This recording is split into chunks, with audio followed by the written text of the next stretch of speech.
Okay. Hi, YouTube. Good morning. Sorry for the wait, Rumble. I know that was a pain. Now then, let me pop you guys out down there. And we can get going.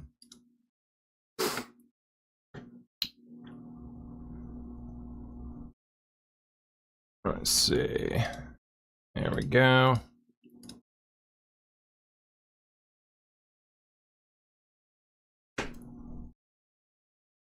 Excellent. Cool.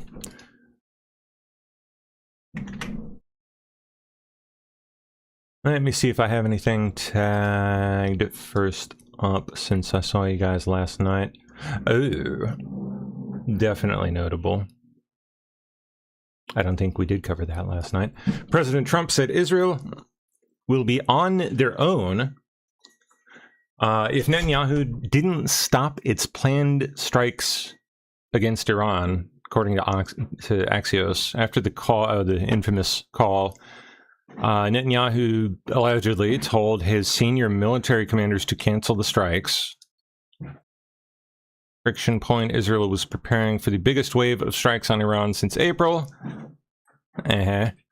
Convenient timing for them, right? Just put a stop to any negotiation whatsoever. They seem to not want it to happen for some reason. Wonder why. A bit odd. With dozens of sensitive targets to be attacked on Monday, like how many times have they chucked a literal actual grenade effectively into the middle of the negotiation process? Trump is, for the most part, played nice, but this, clearly, it's obvious that behind the scenes, not terribly happy with the way that Bibi and friends are behaving here. How many times does it happen now?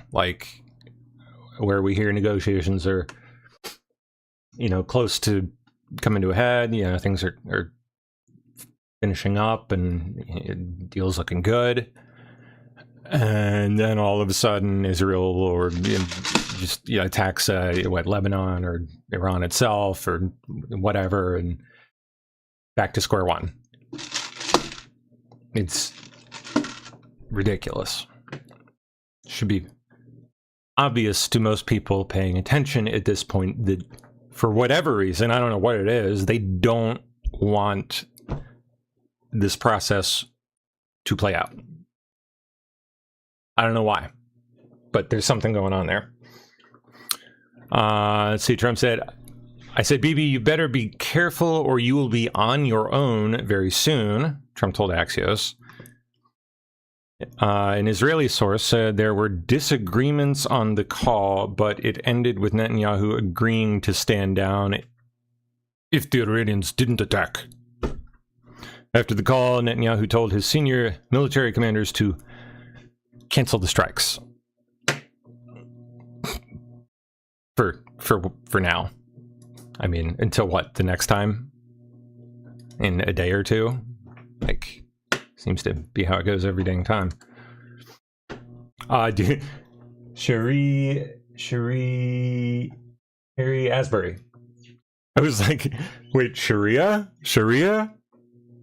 No, that can't be it. No. Then I got it. Sherry Asbury in Rumble chat is asking, do we have a due date? No, not yet. We're going to find out soon, exactly how far along she is. And I don't know exactly when, I don't know what date the ultrasound is scheduled for. But yeah, we will know for sure, or more or less, pretty soon. But I would expect, say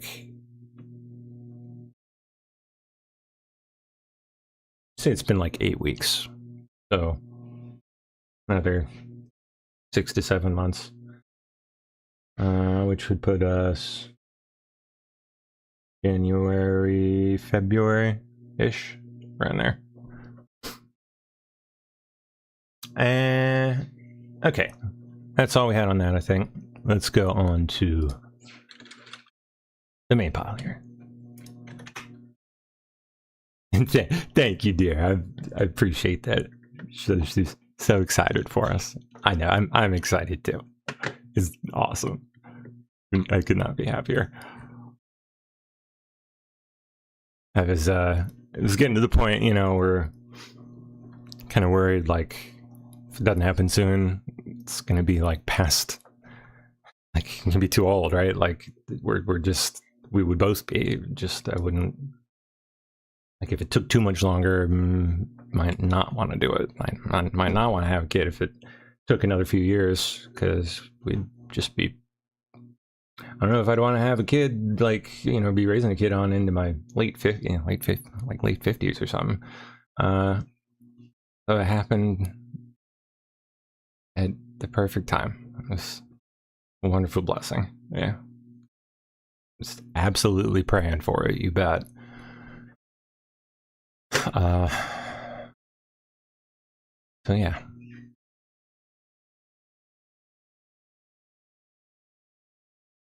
All right, let's go down to the beginning of the morning here. Beep, boop, beep, boop.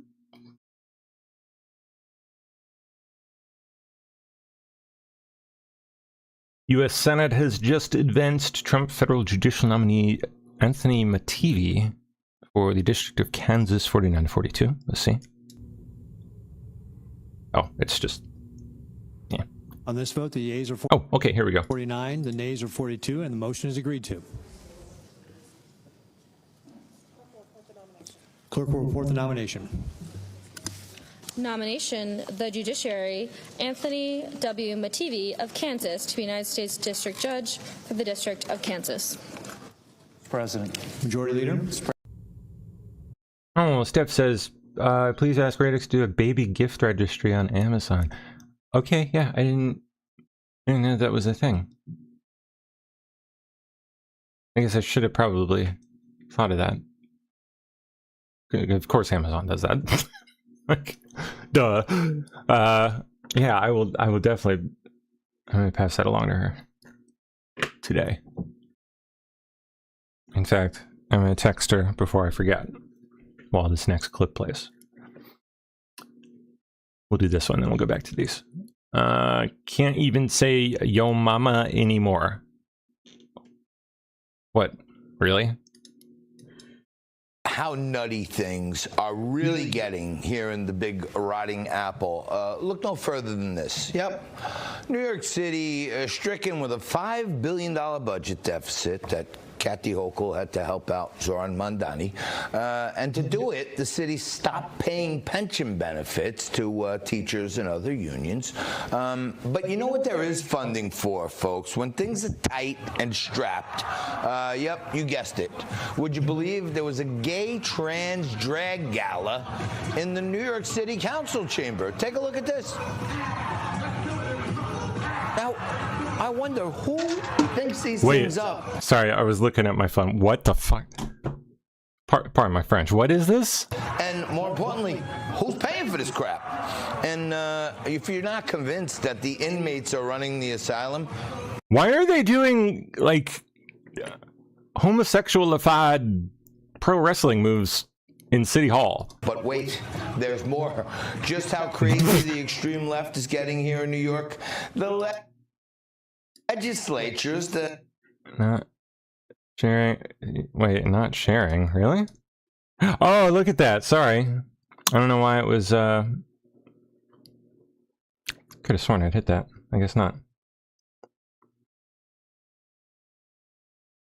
There we go. The Assembly and the Senate in New York have just passed a bill awaiting Kathy Hochul's. Here, I will rewind it for the benefit of Rumble. How nutty things are really getting here in the big rotting apple. Look no further than this. Yep. New York City stricken with a $5 billion budget deficit that Kathy Hochul had to help out Zoran Mandani. And to do it, the city stopped paying pension benefits to teachers and other unions. But you know what there is funding for, folks? When things are tight and strapped, yep, you guessed it. Would you believe there was a gay trans drag Now you know what I meant by homosexualified pro wrestling moves. gala in City Hall. in the New York City Council chamber. Take a look at this. Now, I wonder who thinks these things up, and more importantly, who's paying for this crap? And if you're not convinced that the inmates are running the asylum, but wait, there's more. Just how crazy the extreme left is getting here in New York. The legislatures, the Assembly and the Senate in New York, have just passed a bill awaiting Kathy Hochul's signature to eliminate mother and father from all municipal documents and court here, all this stuff. Oh, of course, such offensive terms. It's insanity. Yes, indeed. Honor thy mother and father by replacing them with gender-neutral terms in all legal documents. All my fellow current yeah. fathers out there with just 2 weeks to Father's Day, get ready for next year, boys. Hold on to this one tight, because next year we're just going to be dear old non-gestational parents. And apparently Hallmark's got a whole new industry now of non-gestational and gestational, and we're reduced to organs now, I guess. But apparently this is leaving some kids scarred. Take a look. Last week, my son at Campbell got the sex ed talk in health class and was told children only can come from men and women. No queer representation, no IVF representation. Hey. He came home crying. Crying? At a loss for words when I hear that trans people were not represented. Just kind of doesn't make sense. But, you know, what about our dear old moms? No more. Moms are in New York are now reduced to merely their reproductive capabilities. Farewell, grandmothers. We'll see you soon. You're now grand gestational parents. And even my dear old godmother, Aunt Mickey, she's the best. Farewell, my godmother. You're now a gestational person. Gestational and person? The socialists and the leftists, what they really want is the destruction of the nuclear family. And this is just another brick in that wall. Bad enough we have a Supreme Court justice right now that can't even define what a woman is. Look. Can you provide a definition for the word woman? Can I provide a definition? No. Yeah. I can't. Oh, we're going to make you a Supreme Court justice right away. You can't define a woman. That's excellent.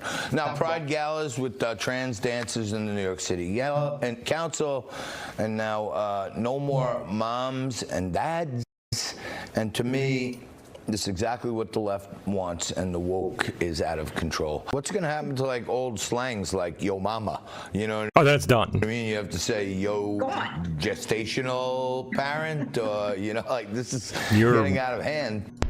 Womb-bearing individual. Information. He's counting and counting and counting.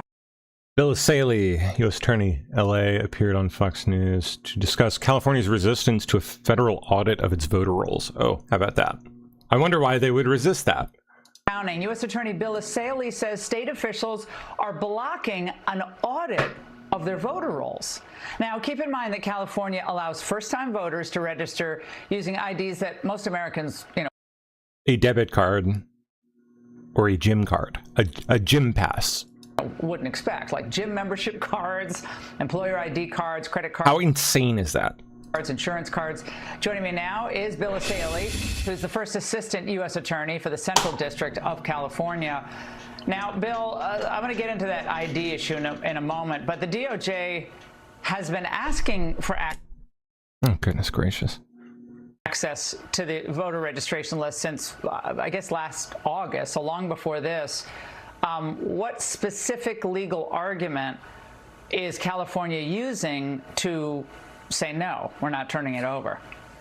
Yeah, well, I want to be clear. For the last year, Harmeet and I have been demanding California hand over its voter rolls for an audit. We believe the rolls are dirty. We have many examples of people voting who should not have voted.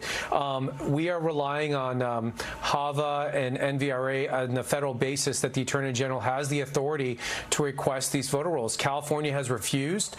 They're stonewalling, claiming that it would be a violation of their state privacy laws to hand over the data to the federal government. I mean, it's just a completely completely ludicrous argument. I mean, they're saying things like Social Security numbers would be a violation of state privacy laws to hand over. We issue the Social Security numbers. It's the federal government issues those. Called the Treasury. So it's totally ridiculous. They have found some lower level judges to agree with them for now. The case is up on appeal in the Ninth Circuit Court of Appeals, and we're going to take that as far as we need to go. Now, Bill, in California, a completed ballot that is filled out by someone can be collected and then returned by a family member, a neighbor, a campaign worker, a union volunteer, or a political activist. So how does the chain of custody of these ballots, let's say at a senior citizen center or a homeless shelter, just by way of example, how does that chain of custody work? Yeah, I mean, the short answer is there is no chain of custody. If you were a state and you wanted to assure the public that you had voter integrity, you would do everything opposite of what California does. So first you have dirty voter rolls. You don't maintain them. You don't check ID. And then you have universal vote by mail, meaning you hand out a ballot to everyone, whether they want it or not, in the mail. So you have millions of ballots. And then you legalize ballot harvesting, which is illegal in most states, which allows anybody to go collect and handle and turn in a ballot. So we have no chain of custody. They're not required to tell us who they are or how many ballots they collected. And so you have no idea who's receiving the ballot, completing the ballot, returning the ballot. And so all we have is a mail, the post office delivering millions of ballots to the registrar of voters. And we're supposed to try to figure out what happened. Yeah. So numbers alone, however, don't necessarily indicate a fraudulent outcome. So people are complaining that Nithya Raman. Yeah, unfortunately, that is true, and like you have to play the game by, as the field lies. Like the rules are what they are. They may be ridiculously unfair, and it may be a stacked deck. It may be disgusting, but the way that they take in these votes is by their laws legal. It's, at least in some cases. So obviously there's plenty of illegal stuff going on too, but a lot of the most disgusting parts are sadly like by the books legal. All the harvesting operations, the way that unions effectively run entire like blocks of multiple apartment buildings and have more than enough sway over all the people living there to basically deliver the entire block of thousands of voters all at once to whatever candidate they choose. Harvest all the get all the ballots out there, take them all back in, deliver them. Like, it's sad, but that's currently how it works, and those are the rules that we have got to play by for the time being. Hopefully we can change those one day, but received such a large percentage of the mail-in votes that were counted after Election Day as compared to Bass and certainly Pratt. But that's not correct, right? Fraud has to be actually demonstrated with a clear evidentiary basis, does it not? Yeah.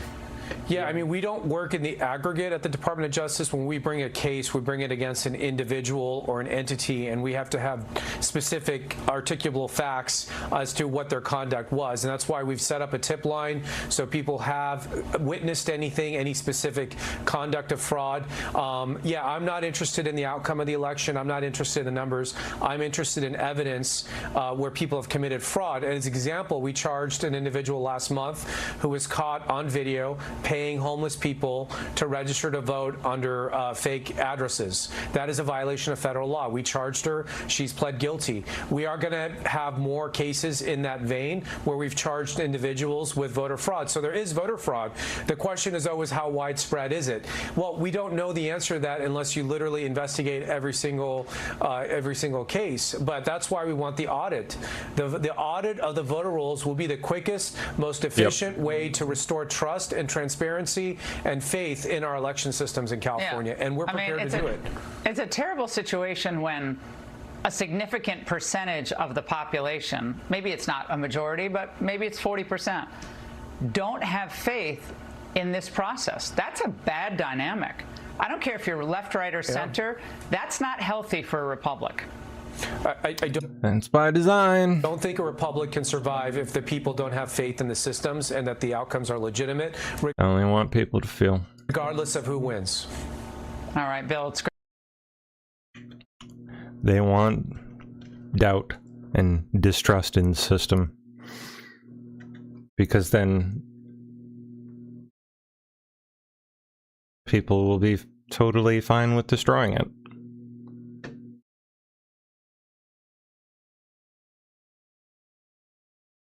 In vote lead, but he has. Good morning, George. You know, on election night, Spencer Pratt And guess what gets put in its place? You ain't gonna like that. was in second place with a 40,000 vote lead, but he has now dropped below Councilmember Nethi Rahman by more than 20,000 votes, and the race has been called. So she will go head-to-head with current Mayor Karen Bassett in a November runoff. Spencer Pratt had said if Mayor Bassett or Rahman won in this race, he was going to give up on living in L.A. His campaign was fully focused on critiquing the mayor, and it did generate a lot of traction online, but not enough traction with voters in the city of Los Angeles, and he'll come up just short of facing the mayor head-to-head. Now, we know there's been a lot of questions on why it's taking California so long to count the votes. Well, 80% of voters here vote by mail, and ballots postmarked by Election Day can arrive as late as today and still be counted. Plus, election workers are and apparently backdated by hand. Yeah, you could just lie and write the wrong date on your envelope, apparently. Checking the signatures on all of those mail-in ballots. It is not a very fast process, but it is meant to prevent voter fraud. And as this count continues, the primary for governor is also still too close to call, but former Biden Health and Human Services Secretary Javier Becerra and former Fox News host Steve Hilton have the inside track to make the runoff. Boy, oh boy. Okay, what do we got here? Beck on what? Trump invited, pardon me, invited NBC News to interview him. Despite their hostility, gave them over half an hour of content. Sat through pouring rain and technical difficulties, all being berated by, oh yeah, the Welker interview. I haven't seen this yet. Definitely want to see some clips from this. Let's check this out. So, Christian Welker, I don't know if you saw this. Play a little clip of Meet the Hag. Disgusting woman. The Press from yesterday. Play the short version, please. Do you think it's appropriate that they have an election and 5 days later they're nowhere close to picking? State and local officials acknowledge they are slow. They're urging. No, they're crooked. They're urging the votes to be counted quick. That's how they vote in crooked, California. just like you're crooked. Your press is crooked, and Meet the Press is crooked. To be fair, I'm not crooked, but let's really. Let's we play right into their hands. Let's continue. You're either crooked or you're stupid. You play right into their hands with this rap. You know that these elections are rigged. Your network knows that they're rigged. You know that I won an election in a landslide, and I got 94% bad press. But, Mr. President, you know why I got that? Because you have no credibility. But you've never presented evidence that it was rigged. Let's keep talking about. I want to talk about Todd. You have more evidence. There's more evidence than ever presented. Let's talk your about elections in this country. We're like a third world country. Sir, your elections are crooked, sorry. and you're crooked, and Meet the Press is crooked, and so is ABC and CBS and CNN. But Mr. President, you're one-sided crooked networks. All right, let's call it quits because I've had enough. Thank you, darling. Have a good time. Mr. President, let's please. I traveled all the way to Wisconsin. I've sat in the rain with you. I know. I sat in the rain with you for an hour, on and off in the rain, and I've given you enough time. You ought to straighten out your press because you know what? Mr. President, a country can never be graced with a dishonest press. We traveled all the way to Wisconsin. Oh, he walked out all the way. Oh, we went to space to get this interview.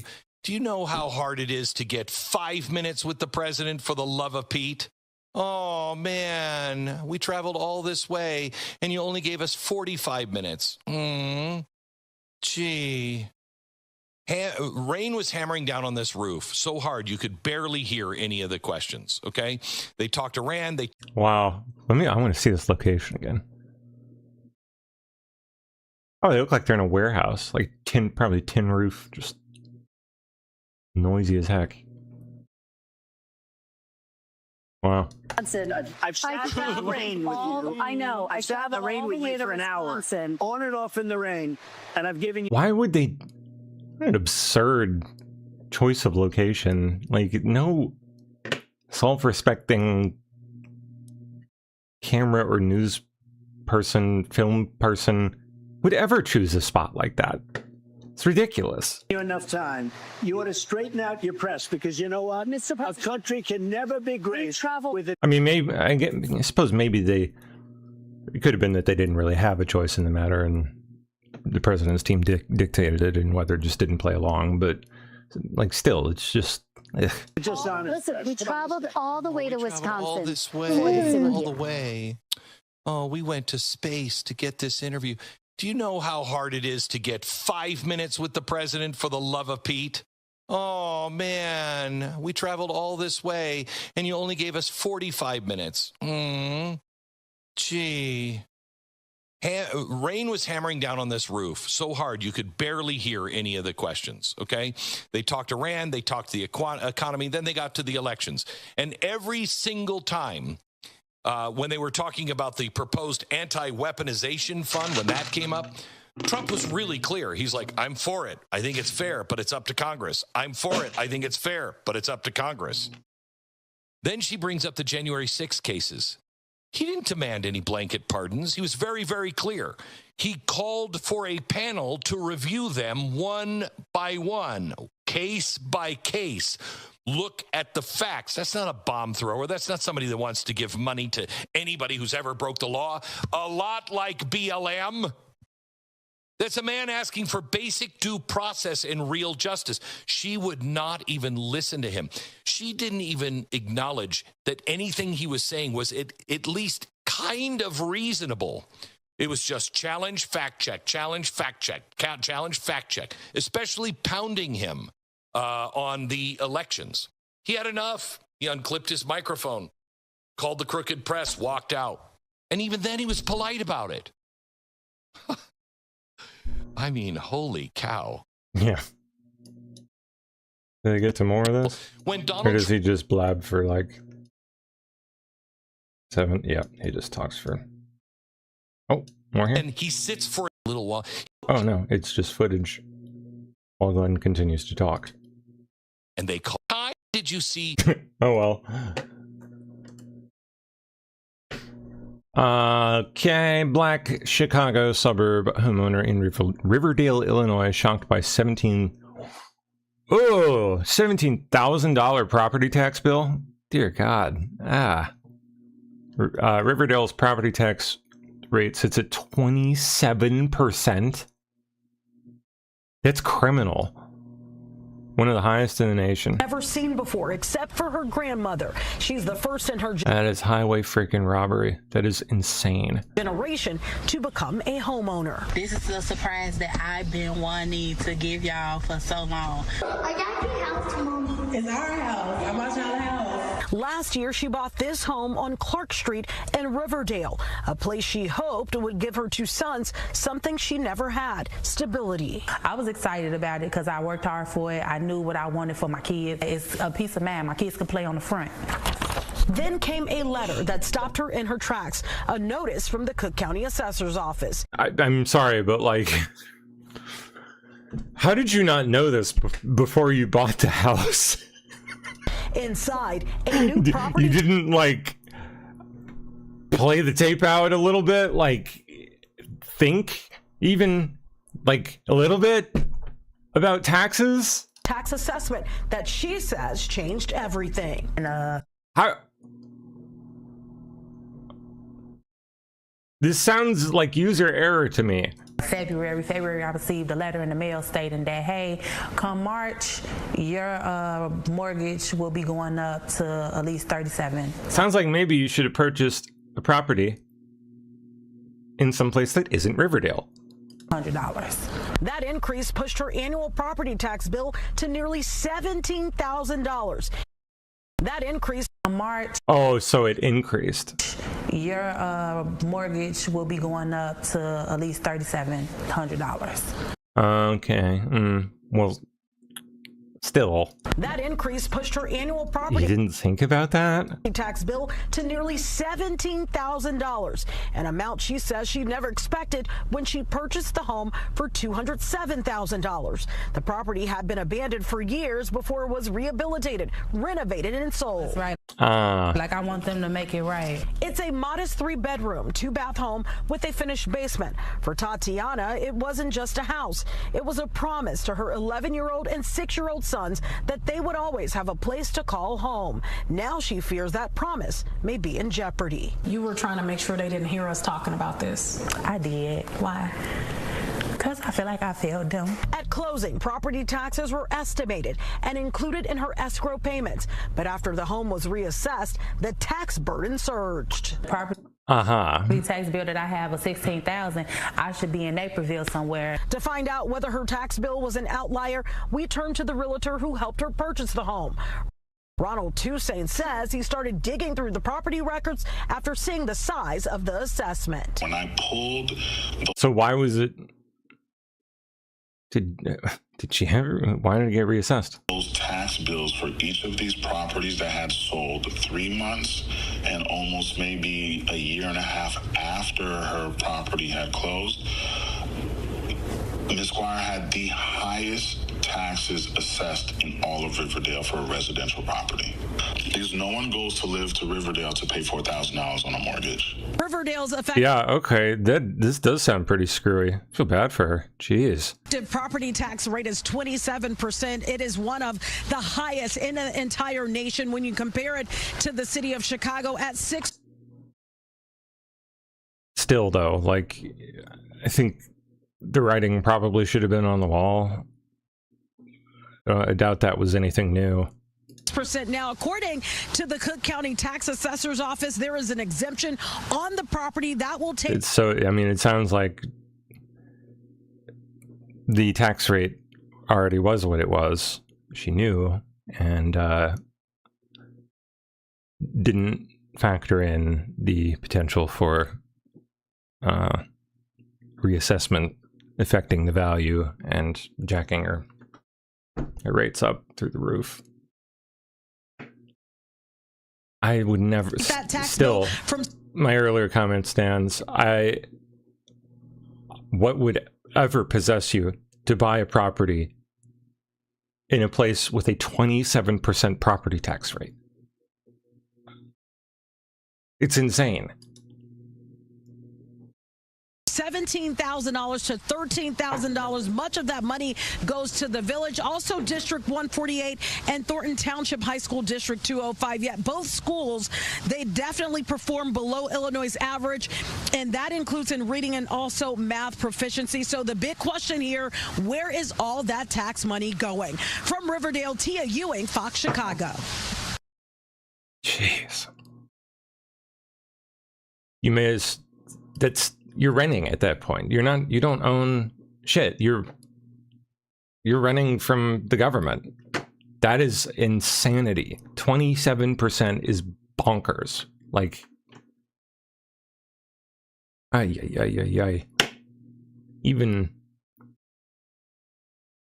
even a quarter of that is like, what?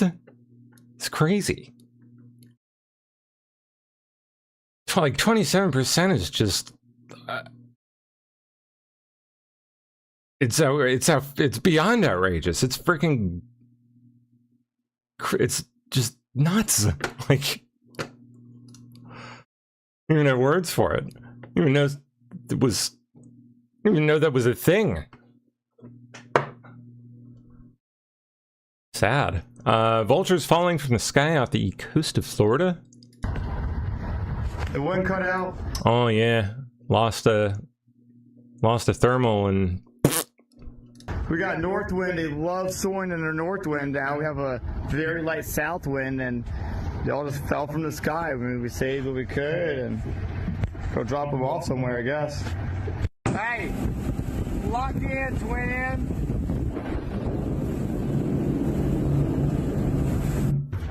All right. All happily released. There's a bunch of them in there. The ones on there, though. Bye bye, birdie.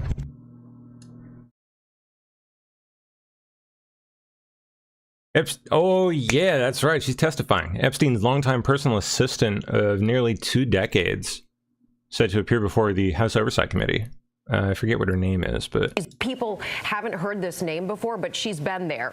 Oh, she has, Rebecca. But of all the people summoned to Congress to This could be a really should be a very interesting one. Speak about Jeffrey Epstein. Leslie Groff is hardly a household name, but over the course of nearly 2 decades, she was so essential to his life, Epstein called her an extension of his brain. This morning, the House Oversight Committee investigating Jeffrey Epstein will hear from Leslie Groff, his executive assistant for 18 years, and so ubiquitous in his life that a search for her name in the Epstein files returns more than 150,000 results. Anything that had to do with Jeffrey Epstein, we had to go through Leslie Groff. Groff scheduled Epstein's frequent encounters with celebrities, scientists, and politicians, booked travel for women, and according to federal prosecutors, numerous Epstein victims said Groff was responsible for scheduling massages during which they were sexually abused. Wow. Groff has denied any knowledge of Epstein's crimes or any please. participation in them. But Maria Lacerda, who says she was 14 when she was first sexually abused by Epstein, told us she finds that hard to believe. I think that she should bring full accountability to this. I think she knows a lot more than what we think. After Epstein died by suicide in jail, prosecutors identified Groff as a potential co-conspirator, but she faced no criminal charges. This is the second time she'll face questions about Epstein, but the first since talking to the FBI 5 years ago. She's really central to Epstein's organization. We want to know what she saw. Where are the videotapes? And where's additional information that we need to turn to? Who else do we need to interview? So there's a lot of questions. And some of the lawmakers we talked to are skeptical of Groff's denials. As Epstein's scheduler, they plan to ask her, how could she claim to know nothing? Right. And Aaron, there's another very high-profile name scheduled for later this week. Yeah, coming up tomorrow, Microsoft founder Bill Gates is set to tell the same committee about his relationship with Jeffrey Epstein. Gates has said he had several dinners with Epstein. He later called that a mistake. All right.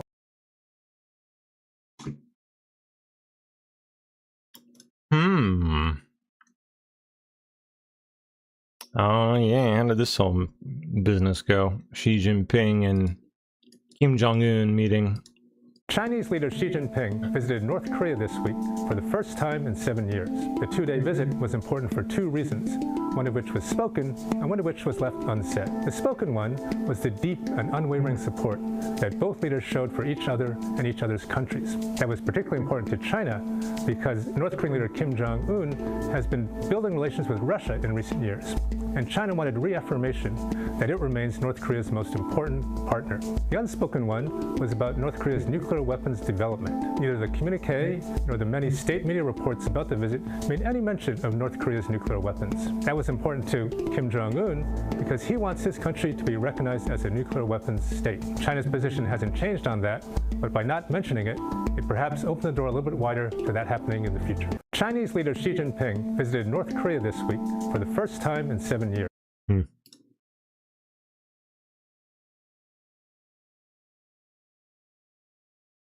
Southern Lights shimmering below SpaceX Dragon spacecraft. Oh, wow, cool. Look at that. Southern Lights.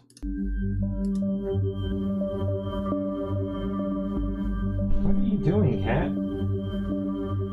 What are you playing with?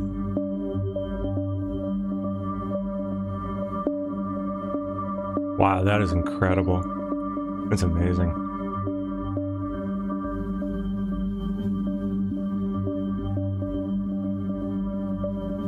Wow.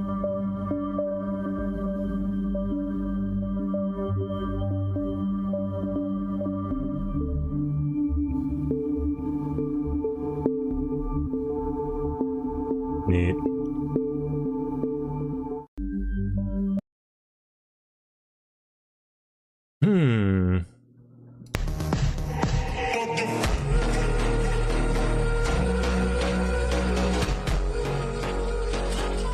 I love bears.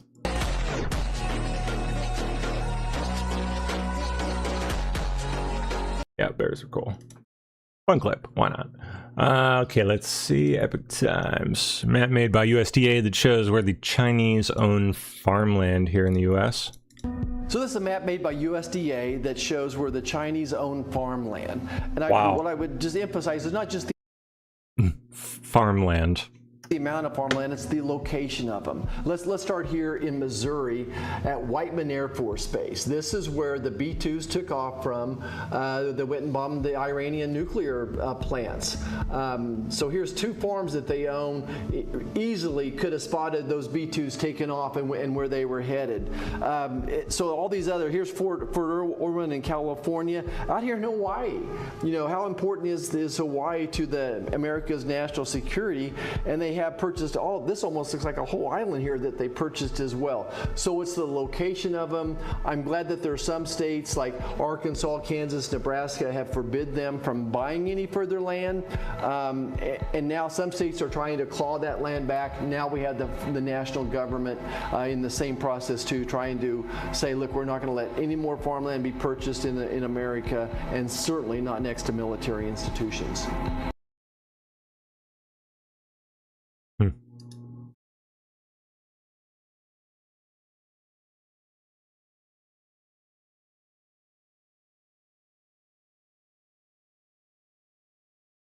Wow.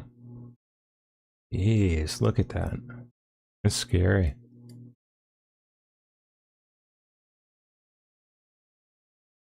Dugway Proving Ground.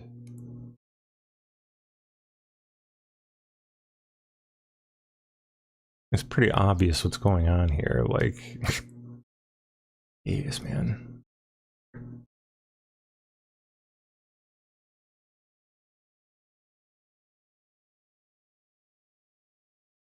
Map made by USDA that shows where the Chinese own farmland. And what I would just emphasize is wow.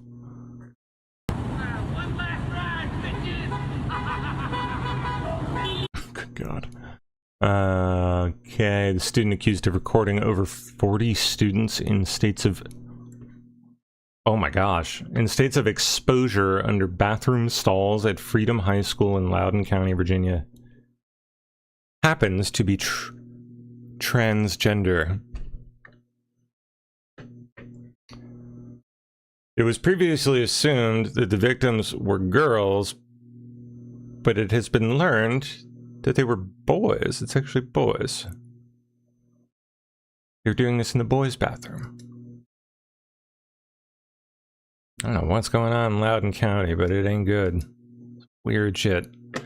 Last year, Loudoun County schools had punished 2 boys who objected to a girl recording them in the boys' locker room. 7 News. Do you guys actually have a comment on the Freedom incident, on the allegations of the boy recording in the bathroom? We did, but we have. I sent you information. We're live at Chantilly at Freedom High School, where these concerning allegations have been coming from for 3 years. 7 News has been trying to get answers directly from LCPS, but we have yet to receive a statement. Sources telling 7 News a transgender student at Freedom High School is accused of filming boys without pants or underwear on in bathroom stalls. Those sources add that there are more than 40 victims over 3 years, but the school did not notify parents until roughly 2 weeks ago, when the principal sent an email. That's a timeline very concerning to LCPS parents. I did not know until just now that the school knew about it. If that's the case, that's really bad. That's, you know, the school protecting the wrong party. Now, 7 News also spoke with an attorney who believes that the district could face legal action from parents under Title IX. Now, the Loudoun County Sheriff's Office is also investigating these claims, and if we hear anything from the district, we'll make sure to pass that along to you. For now, reporting live in Chantilly, I'm Liana Golden, 7 News.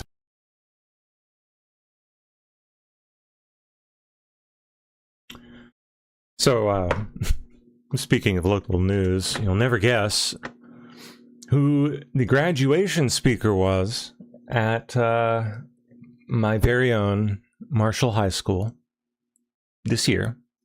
You'll never guess. Any guesses? Any guesses?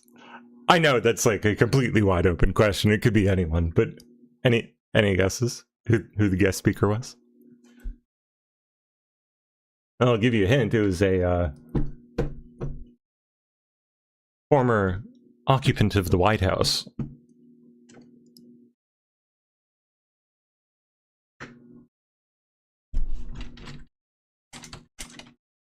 Let's see if there's any news about it.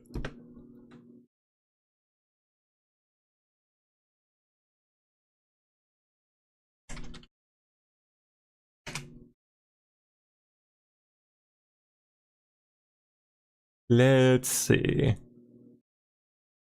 Any news? I don't even know that I'll be able to find an article about it. But it was Hillary Clinton. It was freaking Hillary Clinton. With Bill by her side, by the way. They do the graduation every year at DAR, Constitution Hall.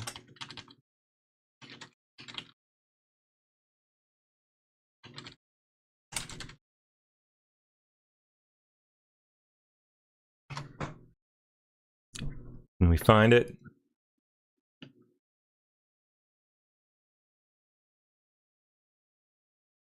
Wow. Not a single word about it. But I did see a photo. My mom sent it to me. I guess it must have, like, the word must have spread in like a Facebook group or something she's a part of. From someone that must have been there that had snapped a photo. She looked gross. And Bill looked like death warmed over. Is that the best speaking engagement they can get these days, I guess? Like a goofy, shitty little high school graduation ceremony? Really? It's the smallest high school in the county, by the way. Smallest public high school in the county. At least it was back when I was attending. Imagine it probably still is.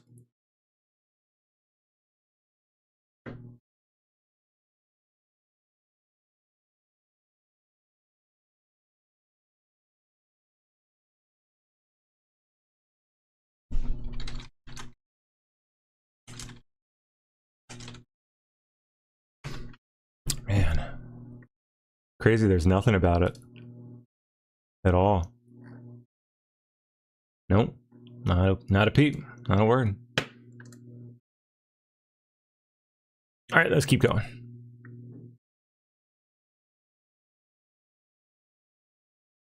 Oh no, we lost our spot. Where were we here? There. President Trump nominated Todd Blanche, yeah, that's right, to serve as Attorney General on a permanent, ongoing basis, rather than just acting. The president sent formal notice to the Senate on Monday that he is nominating Todd Blanche to be the nation's top law enforcement official and to oversee the sprawling Department of Justice. Blanche is going to have to win over some members of the president's own party who just a few weeks ago went off on him behind closed doors. We are not moving forward with the fund, period. Acting Attorney General Todd Blanche may have abandoned a controversial $1.8 billion compensation fund, but now that President Trump has officially nominated him to be Attorney General, Blanche will need to patch things up with Republicans like North Carolina's Thom Tillis, who feared the fund was going to be used to pay off January 6 rioters. Screw you, Tom. They better Loser. not have said for 1 minute that the people that beat up police officers like these right down here were righteous people. You come even close to saying that, you don't have a chair of getting my vote. Trump says he... Nobody is saying that. Like, who... Where are you finding people that are saying that? Chose Blanche not only because of his background as a prosecutor and deputy AG, but also because of his tenure as Trump's private attorney. Acting attorney. Like what? Because one person or two beat a cop with a folding chair? All of the people that went are bad and no money should go anywhere? Attorney General. It's ridiculous. Todd Blanche, he kept me out of jail. Blanche represented Trump in his classified documents case and his election obstruction case. And he defended him in court in his case over hush money payments to porn star Stormy Daniels. He's frustrated, he's upset, but I'll tell you what, he's motivated. Critics have accused Blanche of going after Trump's perceived enemies, including former FBI Director James Comey, who was indicted on federal charges after posting a picture of seashells spelling out the number 8647. Threatening the life of the President of the United States will never be tolerated. Blanche will likely be asked about that at his confirmation hearing, along with a new claim by the former AG Pam Bondi, who says Blanche oversaw the heavy redactions made to the Jeffrey Epstein files before they were released. I don't think that he should be confirmed under any circumstance. He still represents the president as if he's his criminal defense lawyer. Now, there are a bunch of Republicans like Iowa Senator Chuck Grassley who are backing Blanche's nomination. Grassley called him well qualified for the job. A date for Blanche's confirmation hearing has not yet been announced, but Gail, it is going to be one to watch.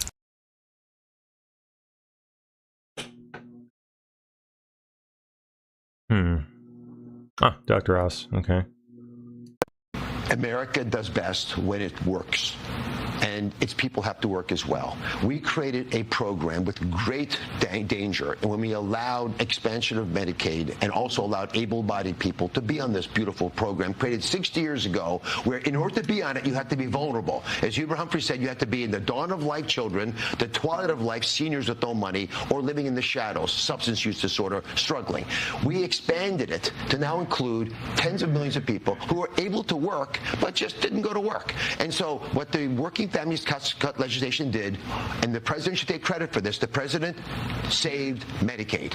By taking out immense amounts of fraud in the system, he saved the program. One of the parts of this legislation was to get America back into the workforce. You don't want to live on Medicaid. You want to be prosperous. You want to make more money than Medicaid can allot you as a federal support for, you're living in poverty. And so right now we're saying you have to work, which means 20 hours a week, participating in the workforce. If for whatever reason you can't, go get educated or go volunteer. Do something to engage your community. Because think about it. You were not put on this planet to sit at home and watch television. The average person who's on Medicaid, who's able-bodied, watches 6.1 hours of television or just hangs out every day. Wow. That's not why God put you here. No. You have a bigger aspiration. You have agency over your future. Go show what you can do in the world. This legislation encourages you to do that. And Dan Brillman, God bless him, was brilliant at this, runs Medicaid for us.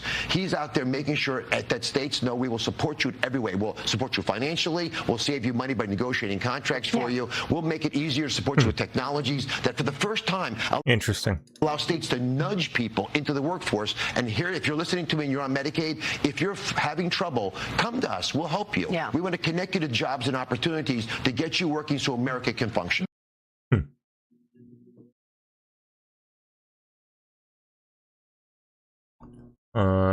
Ambassador Greer. Oh, yeah, U.S. Trade Representative. Okay.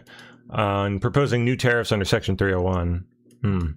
Well, first of all, remember, the president's policy has never really changed. Since day one, he's been combating unfair trading practices overseas, which we believe are leading to this massive trade deficit that ballooned to $1.2 trillion under President Biden. So we've been trying to get at these, and we have been very successfully over the past year.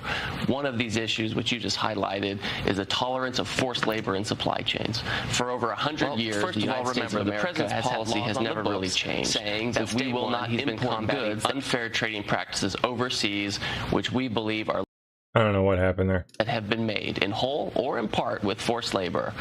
No other country effectively enforces these types of laws. A handful of countries have these laws but don't actually implement them. The European Union, for example, they passed a law, but it doesn't take effect until 2027. So we have all these countries in the world that allow goods made with forced labor into their countries. America doesn't do that. Our companies have to comply. We seize containers at the border. There's a cost to doing the right thing, and other countries aren't bearing it. So this is just one step. We also have actions about excess capacity, countries that are subsidizing factory build-outs that they don't need, that kind of thing that undermine our workers. So these are the types of unfair trading practices that the president is trying to take care of, and he's trying to remedy it by imposing tariffs.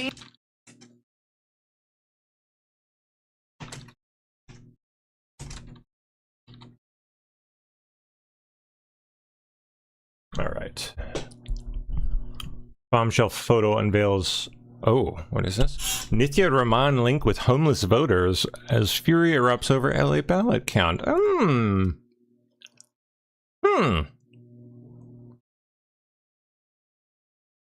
As Spencer Pratt was eliminated by Nithya Raman in the mayor's race on Monday night, it can be revealed that one drop-in center that received $600,000 from the socialist candidate had 185 registered voters at the address, but offers no accommodations. Oh, gee. Oh, she looks like a good voter. Sure, she's making great decisions for her state. And her city. This guy, too.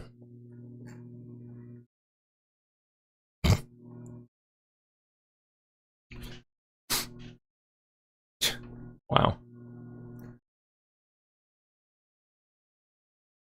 Illinois Democrats getting ready to force residents to pay registration fees and get insurance on their electric scooters. If you have an e-bike or electric scooter, you will soon have to register it like you would your car. And children alike really do not understand how fast these vehicles can travel until something happens. Okay, but I understand that, and my kids understand that. Not my fault that people are stupid. Today in Chicago at a children's hospital, advocates, doctors, and lawmakers talked about the state's first comprehensive framework on electric transportation devices. It would require owners of, say, an e-bike or e-scooter that can go faster than 28 miles per hour, have a driver's license, title, registration, and insurance. The bill is trying to regulate electric modes of transportation in order to make them safer. The legislation now heads to the governor's desk. Democrats are at it again in Illinois, so this time they want to charge you for riding a e-bike. Of course, that's what it's really about. They want the money. And it's not just charge you one time. They want you to have a license. They want you to have a full title like it's a vehicle. And they want to be able to ticket you whenever people don't comply. They want you to pay registration fees, which I'm assuming is going to be every year because they say it's going to be just like your car. Of course. They want you to have insurance on your e-bike. Insane. And then, of course, if you're drinking, you'll get a DUI. Now let's see what one of these things actually looks like.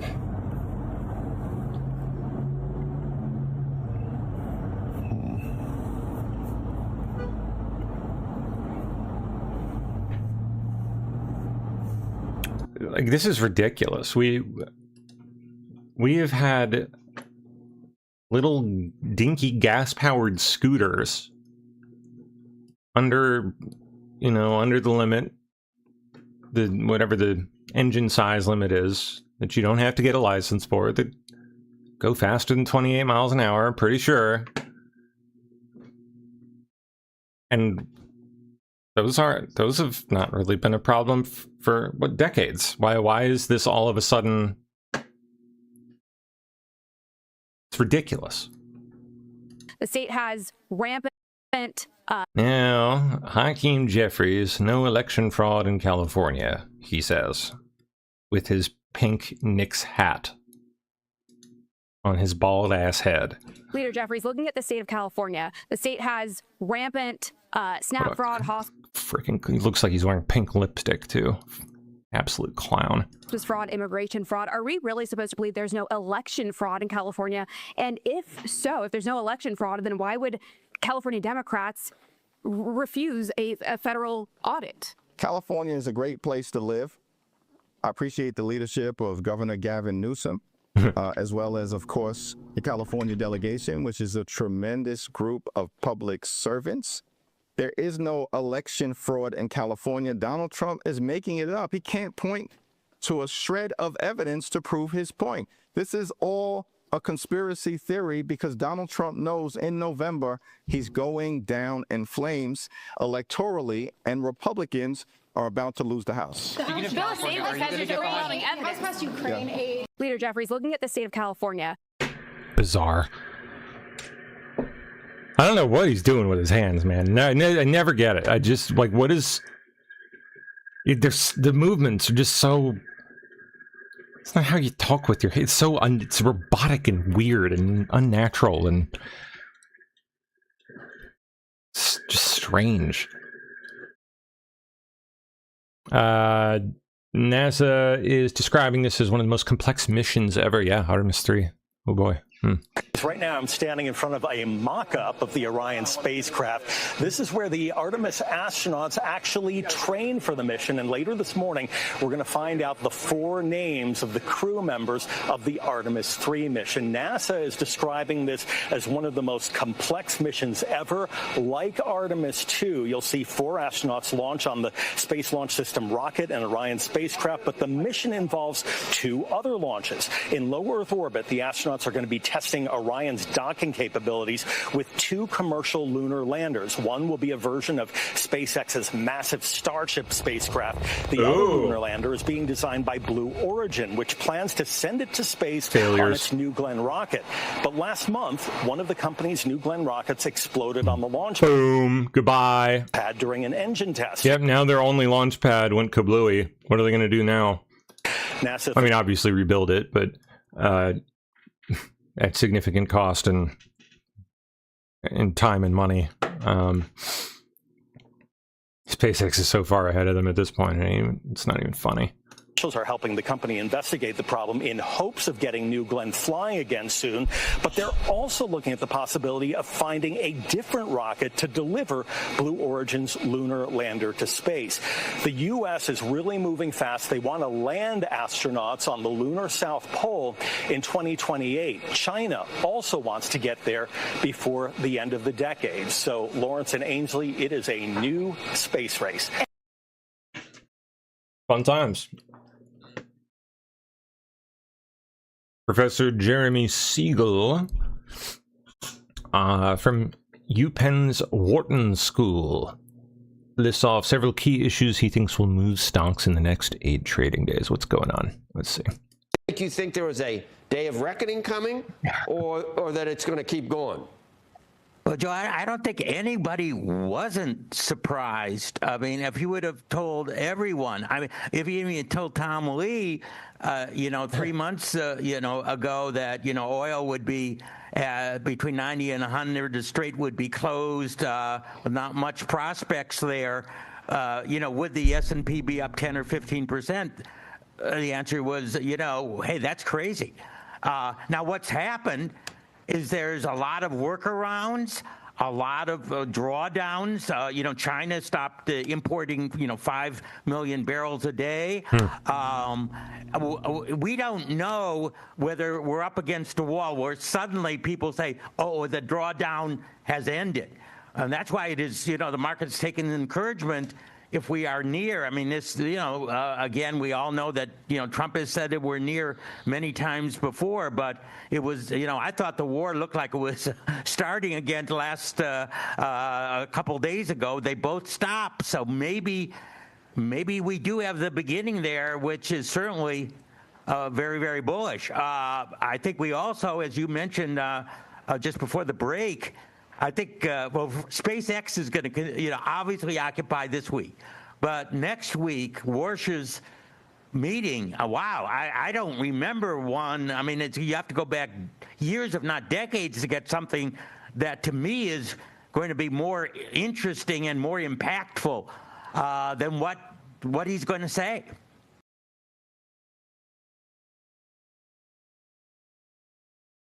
Okay. NASA set to announce the astronauts it selected for Artemis 3.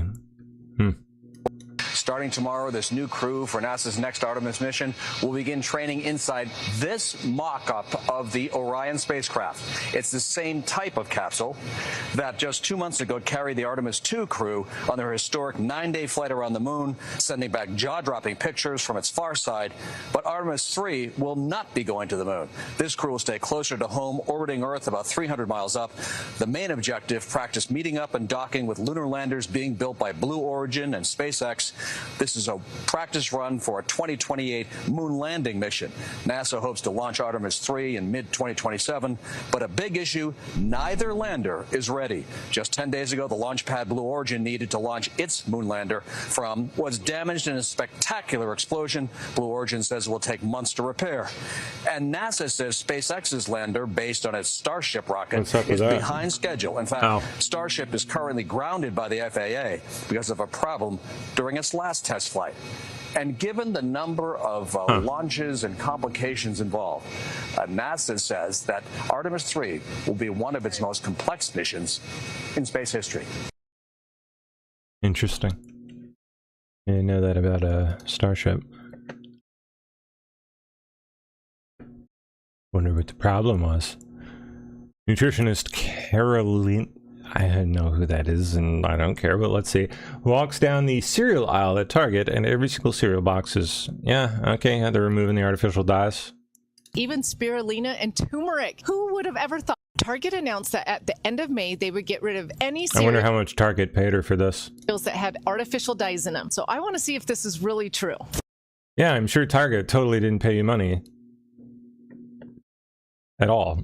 First up, Lucky Charms. I will be shocked if They just let you come in and film. they got rid of their artificial dyes. They've had them in Just for shits and giggles. there for years. Oh my gosh, you guys, colored with fruit juice, vegetable juice, even OMG. spirulina and turmeric. Who would have ever thought? I was so shocked by Lucky Charms. Let's check out Trix. Again, oh my gosh, they are really getting rid of their dyes. Okay, let's try a Kellogg's brand. Do you remember that I protested over a year ago at a Kellogg's No. protest to get the artificial No, dyes you out of their didn't. cereals? Let's see if they did it. Oh my gosh, you guys, I am shocked. OMG. It is colored by fruits and veggies. Okay, this is interesting. Totally I didn't expect that. wonder if Fruity Because Pebbles this totally isn't a commercial for Target. get on the bandwagon, and so now they're only selling the ones that are not colorful. And then they kept all of the cereals that never had the artificial dyes in them to begin with. This is incredible that huge brands change just because one I mean, it's nice that they're removing it. Don't get me wrong, but like this is so clearly an advertisement. It's not even funny. nationwide store asked them to do so. We can do better in America, and this is definitely a first step in that direction. Thank you, Target. Oh my gosh. Republicans are now favored to win the U.S. House in the 2026 midterms by the latest Inside Elections forecast. Projected to be 217 to 204, 14 being a toss-up.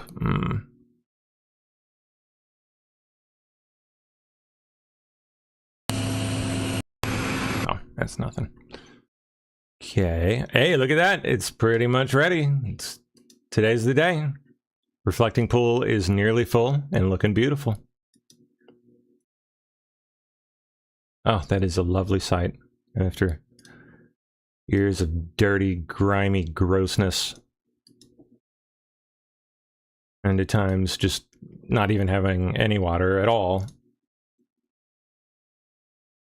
Beautiful.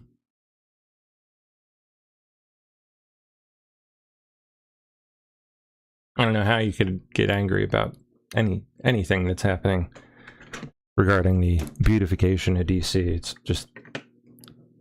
It's long overdue. It was embarrassing for our capital city to look the way it did.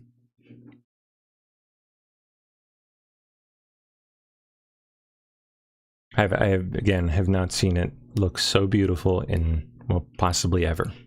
So.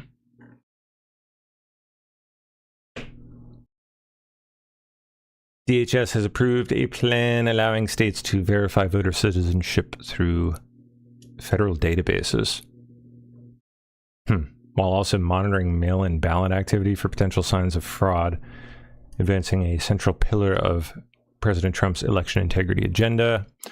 The initiative, expected to launch later this month, would give election officials access to federal citizenship records and allow voter rolls to be checked against immigration and government databases. Huh.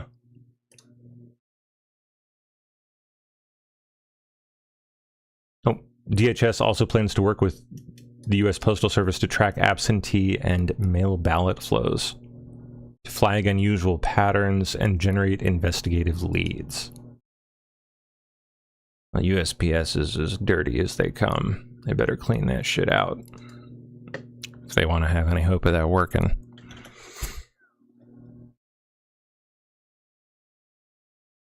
Trump says he's still pursuing a deal with Iran despite ongoing Israeli strikes. President Trump is still pushing for a deal with Iran and says we could have an idea of the potential agreement in the coming days. And it comes as Israel continues to hammer Hezbollah in Lebanon, carrying out strikes just in the last hour. Aisha Hasni is live at the White House with the latest. Hey, Aisha. Hey, good morning to you, Brian. And when we talk about a potential deadline, that deadline could be in a number of days because the president, on his way back from the Knicks game late last night, told reporters that he will know, he'll have some sort of an idea of where these talks are going in just 1 to 2 days. Watch. We have ongoing negotiations in Iran and with Iran, and that hasn't stopped. And we could have at least an idea by 1 or 2 days from now. We're very close to having a very, very good, strong, powerful deal. If we do the bombing, a lot of people are going to be killed. Who wants to do that? I don't. And we'll have a signed document that's actually stronger than doing the bombing. So this morning, CENTCOM gave an update on those 2 helicopter crew members that were lost at sea. Apache crew members were told that they were rescued by American forces after their helicopter went down near the coast of Oman while patrolling regional waters. The soldiers were safely rescued within approximately 2 hours, are in stable condition. The cause of the incident still under investigation, according to CENTCOM. Meanwhile, the president is still trying to cool tensions between Iran and Israel after an exchange of fire this week. The Israelis are downplaying any friction between Trump and Prime Minister Benjamin Netanyahu, likening it to a lover's quarrel. And it comes after Trump reportedly told Axios that he warned Netanyahu that if he went back to war with Iran, he might find himself fighting alone. Vice President J.D. Vance telling Jesse Waters last night that the Iranians actually do not want war. And if there is a deal, it'll be a home run for the American people. I think the president's attitude on this is we have to verify, of course. One of the most important things to whether this ultimate settlement is a success is not what the Iranians write on the paper, but whether they actually comply with some of the requirements of the settlement that we come up to. The Iranians don't want this war to continue. It's not in their best interest. And I think they're coming to the table, putting some real things on the table. We're, of course, going to verify it. But if we get to this deal, it's going to be a home run win for the American people.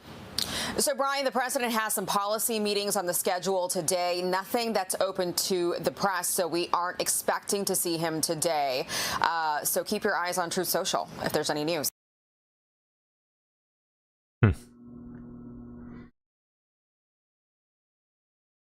Speaker Johnson will meet President Trump at the White House today as the House looks to finally get ICE and CBP funding to the president's desk as soon as today. Congress also faces a deadline at the end of this week to extend FISA Section 702 spy powers or allow them to lapse, which at this point I doubt they will, but who knows. Oh, the reflecting pool, let's see. What do you think? I think the pool looks great. I'm glad it's getting filled up now so that the tourists can start to see it, especially before the 4th of July. But I think the city and what's been done here is fantastic. What do you think? I think the...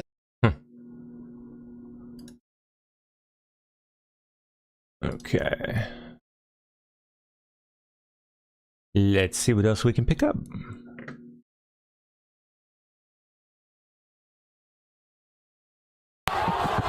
Oh boy, the Knicks outside Madison Square Garden last night. Oh my goodness.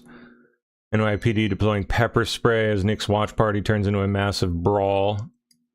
This is why Secret Service wouldn't let them near Madison Square Garden itself. So this is in Bryant Park.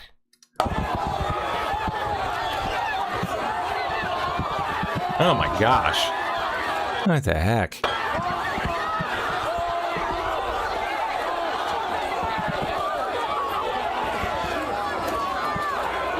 Why would anybody want to go to anything like this? Like, this is just...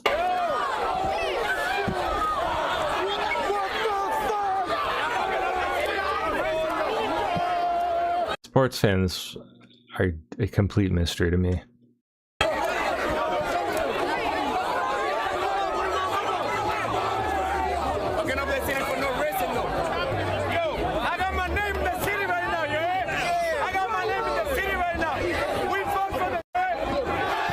Like, it takes a special kind of stupid to allow yourself to be swayed by programming like this.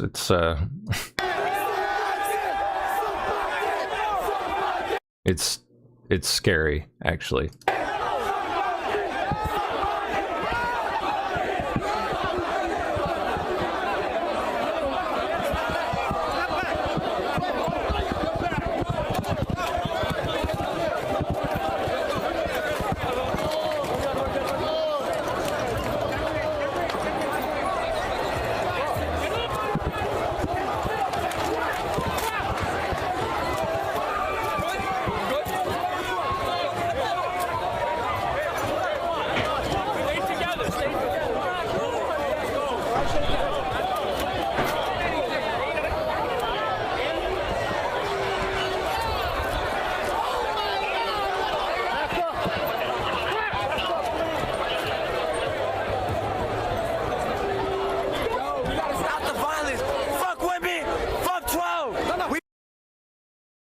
Huh? Did he just say, stop the violence, F women? And then F12, which is like I think it's an anti-cop thing. Oh, we gotta stop the violence.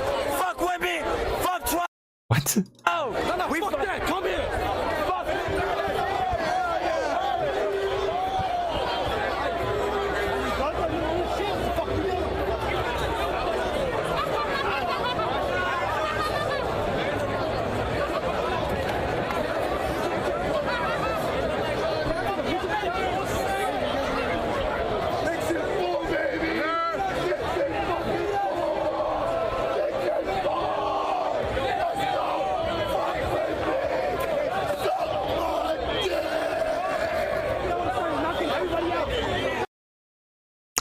Okay then.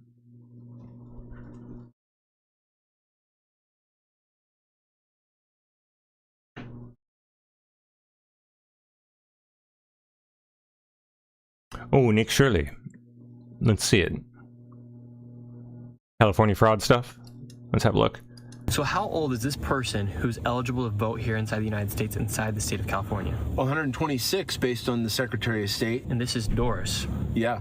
And now we're gonna see if Doris is home. Are you Doris? Oh boy. Here?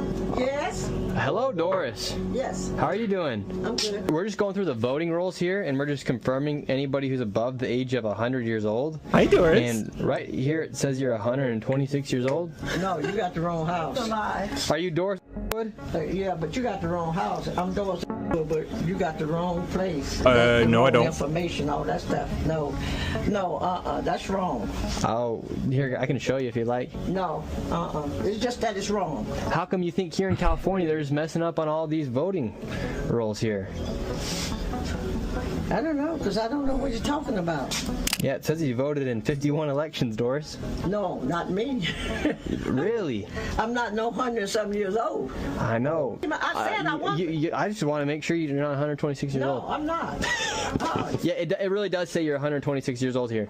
No. Who did this be 126? That don't even make sense. I know. That's what the Secretary of State says. Well, the Secretary of State is wrong. Okay, well. Put it like this: I was born in 1940, so you figure that out. All right, Doris. You have a good evening.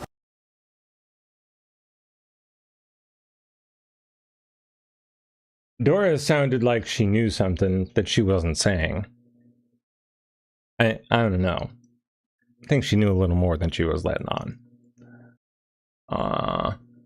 So how old is this person?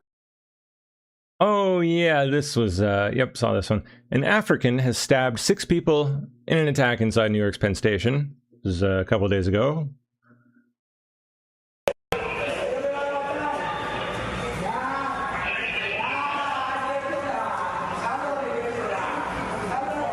Apparently a spitter or a biter.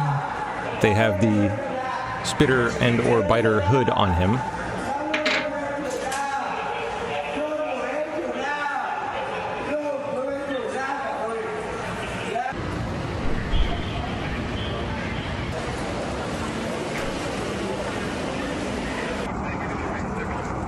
We don't have to live like this. And yet we do.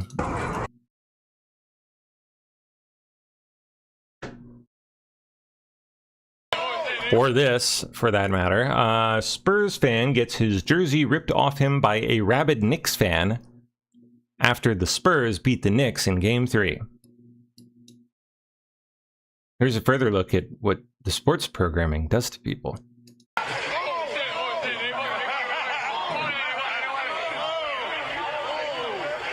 Apparently People. No Spurs fans were safe last night.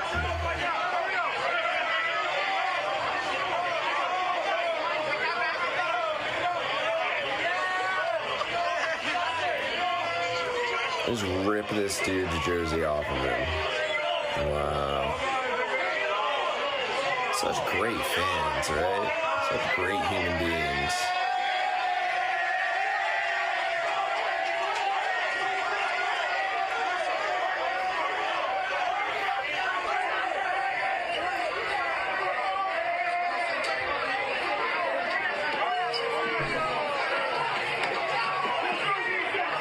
They're stomping on the jersey, as though it matters.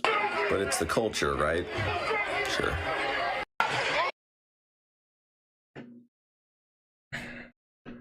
Oh, how's the whole Carmelo Anthony thing going? The defense rested yesterday after, like, no time flat. See how that train wreck is going? I think it seems like his family just kind of wanted to milk his trial for all it was worth, rather than having him plead guilty. They just wanted him to, they wanted to ride it out and keep raking in money. It's disgusting. Let's see if we can find a piece on this. Here we go. It's from yesterday. Where is something more up to date? After they rested. Won't testify. Of course. Closing argument set for today.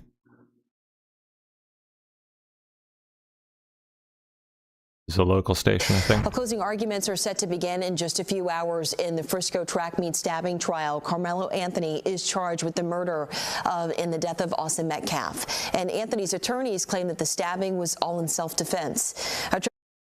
And then they seemed to even abandon that and tried to suggest that Austin Metcalf somehow impaled himself on the knife.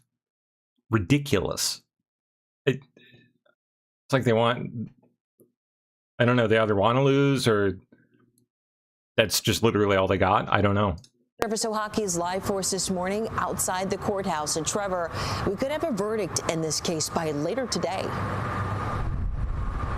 Yeah, Carmen, all that's left is for both sides to give their closing arguments. The defense rested yesterday afternoon after calling just 6 total witnesses. Carmelo Anthony did not take the stand. The defense's pattern of questioning yesterday seemed to be aimed at supporting Anthony's actions the day of the stabbing. Student athletes told jurors that Anthony's decision to enter the Memorial High School tent was normal. Quote, defense, how is the culture around a track meet different than a football game? Witness, they're really social, so everybody would know each other, see each other, say hi, really social. Defense, is that only on the field, only in the bleachers? How would you describe it? Witness, it's all over the place.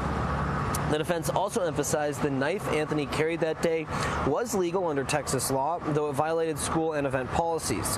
One witness told police they saw Metcalf punch Anthony, which contradicted more than a dozen of the prosecution's witnesses. However, under cross-examination, prosecutors showed video which they say revealed that witness not looking at the stands until after the stabbing. The prosecutor said, it showed that you didn't see what you thought you saw. The witness replied, yes, sir. Now, closing arguments will begin in just a few hours at 9 this morning. Jury deliberations we expect to begin around noon or so. If the jury needs more time to deliberate beyond today, they will be sequestered. The judge told them to pack a bag. Live in McKinney, Trevor Sahaki, CBS News, Texas. I don't think it's going to take that long.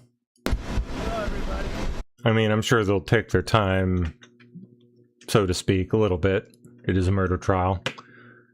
But as far as murder trials go, it seems like a pretty open and shut one to me.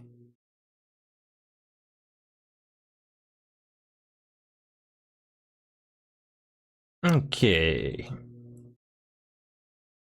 York is saying abolish ICE and zero cooperation. New Jersey, Delaney Hall. And the governor and mayor teaming up to make sure that with the progress you were making with Eric Adams is going to just disappear. So what's going to be your approach to New York? You're going to stay away now? No, I don't keep my promise to Governor Hochul. I met with Governor Hochul a couple months ago. I explained to her how we dealt with Minnesota, right? If we can work with the sheriffs and arrest a bad guy in the safety and security of a jail, that means less teams into the neighborhoods, which causes a lot of panic, a lot of problems, right? I said, but if you sign the legislation that I think you're getting about ready to sign, that means I'm going to send more agents to New York, because now rather than one guy arresting one bad guy in a jail, now we got to send a whole team into the neighborhood to find this person that don't want to be found, because of officer safety reasons. Now we got to arrest this guy in his turf. He has access to no weapons. I told her it's safer for the community, it's safer for the officers, it's safer for the aliens to have these cooperations with the jails.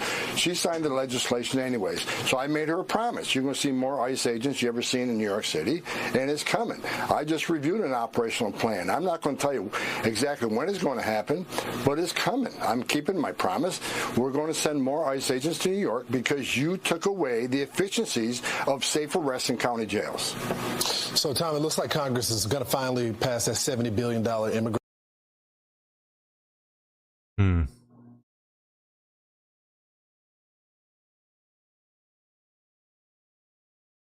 Oh my gosh. Okay. Oh, thank you, Patty. What do we got here?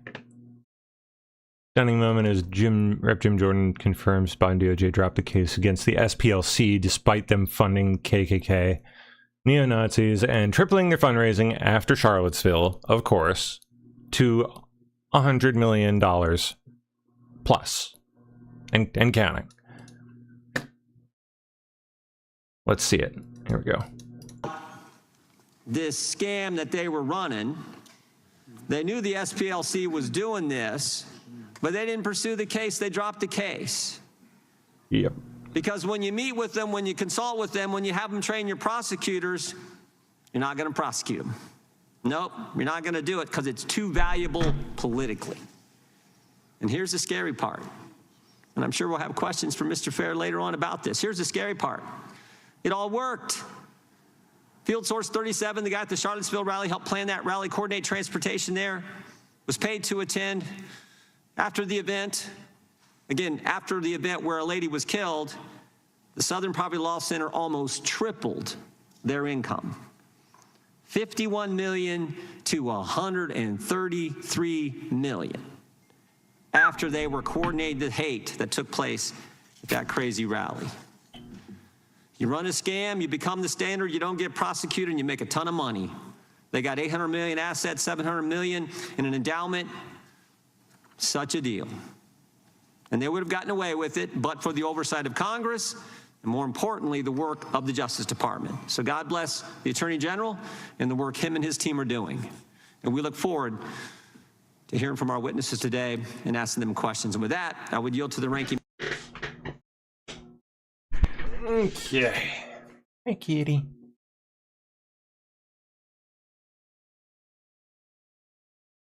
Let's see. I think I had some more in here.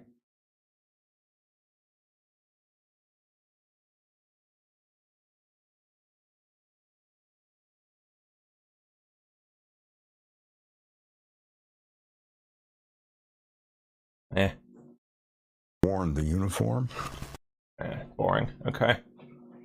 What else? Oh yeah, Anthropic's allegedly releasing their big Mythos model today publicly to the general public. This could get weird. I would expect to see some weird stuff happening. Hacks. God, I don't even know what. It's gonna be a strange week. Whole life. Manhunt underway after a Penn State student was fatally shot in an apparent robbery around 1:30 a.m. Tragic story. While walking home after watching the NBA Finals. The heck? Billy Schmidt had his whole life in front of him. He was almost home from a night out with friends when things went terribly wrong, leaving his family demanding justice as police look for those responsible.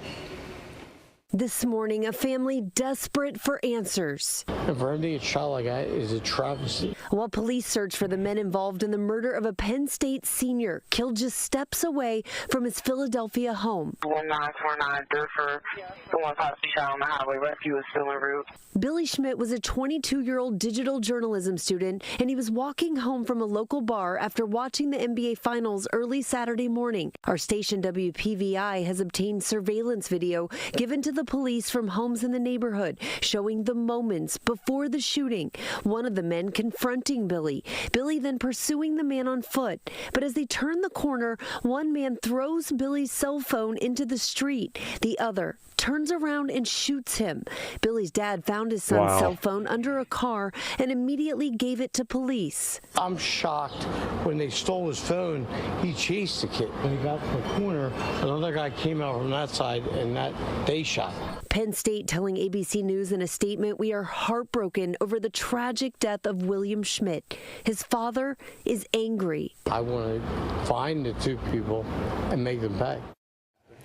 Billy was due to graduate in December, and his family will hold a vigil later this week as police continue to investigate to figure out who did this. Such a loss. Such a horrible story. Okay, That's actually Luna, not Bobo.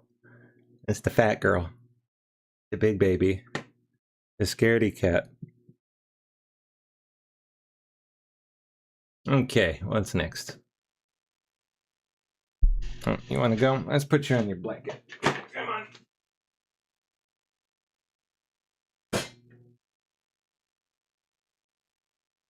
Here we go. There's your spot. Okay. All right, let's see.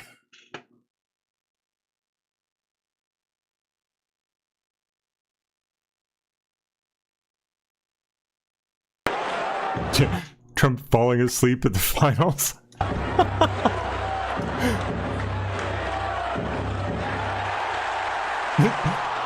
It says whoever's sitting next to it, I don't know who that is, but it's pretty snore-worthy.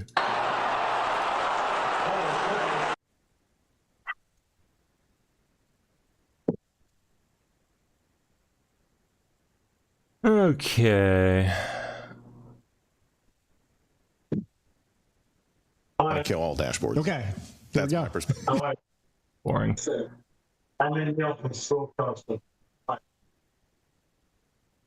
Let's see. AI. Oh, creepy Bill Gates. Bill Gates was asked live on air whether AI is a bubble. Didn't soften it. Well, okay, what's Bill Gates think? The most important thing going on, and throughout the history of Microsoft, we always were thinking about, okay, when could we make breakthroughs in AI? That digital revolution that created the internet, got everything online. That's the foundation that the AI is coming into. For me personally, now my full-time work is the foundation, and so because of my relationship with OpenAI and Microsoft, I stay very on top of the latest advances. And one of the foundation's goals is to make sure the poorest in the world, the people who never meet a doctor, don't get farming advice, don't have a good tutor, that we're going to have AI free to them in their native language so they can explain their health challenge, they can explain what's going on with their crops and what step they should take. So making sure it isn't a 10 or 20-year leg before those most in need see the benefit, that is a huge priority for us. But are you worried, like some, that AI is going to be a bubble? AI is only a bubble in the sense that not all of these valuations will end up going up. Some of them I'm sure his will go down. But in the sense that behind it is a technology that's deeply profound, that will reshape the world, there's not the slightest doubt about that. Does it mean all of these companies with high valuations will all be winners? No, it's going to be hyper competitive. Not for you, I bet. reasonable percentage of those companies won't be worth that much. So in the sense of Hyper competitive coming from Bill Gates, of all people, of Microsoft. That's just hilarious. I'm sorry, but wow. Anything? Oh, Penn Station stabbing victim speaks out. Yeah, so I meant to play this one earlier. This is pretty wild.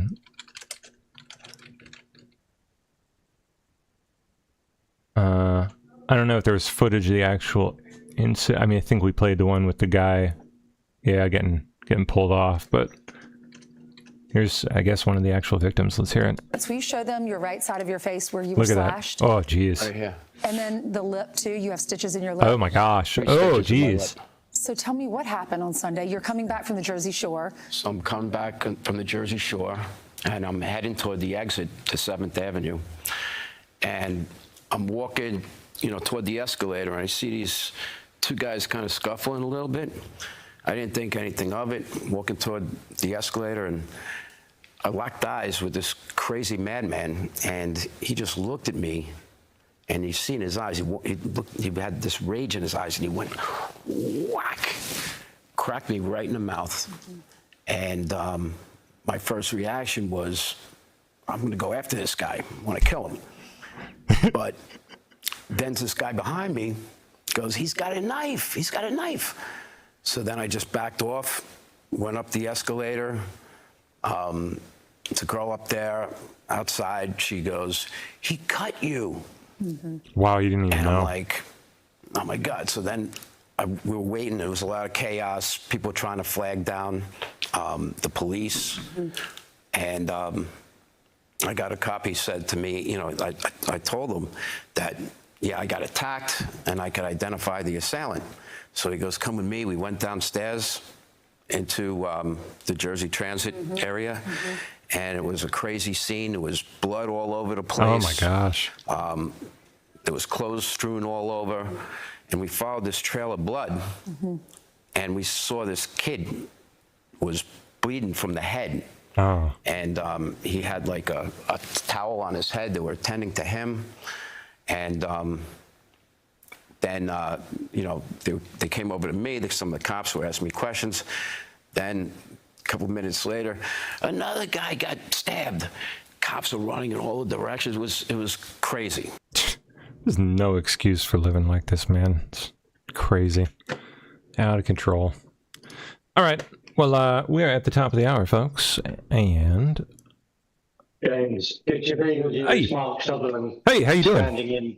I'm all right. How are you? Doing quite well. Let me try to pop my Zoom window back here. There you are. I see you.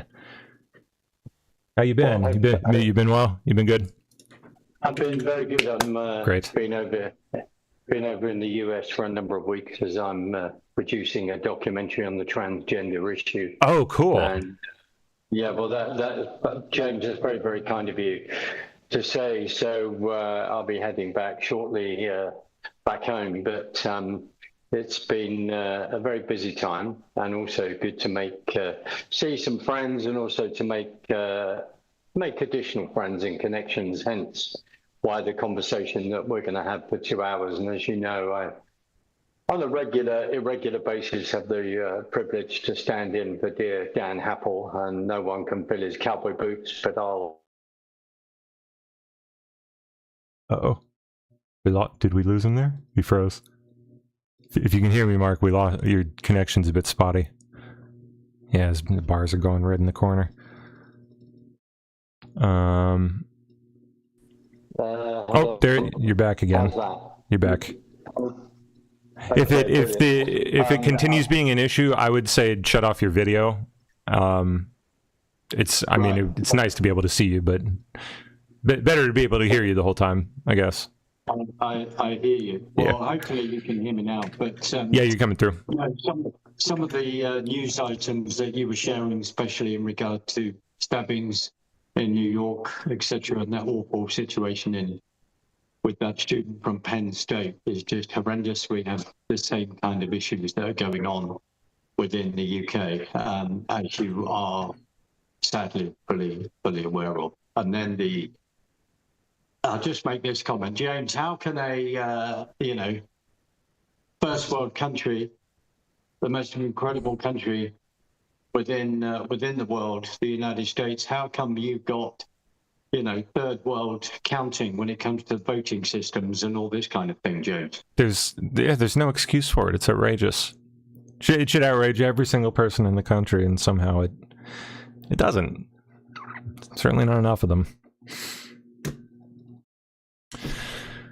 What, did we lose you again? Oh, he froze.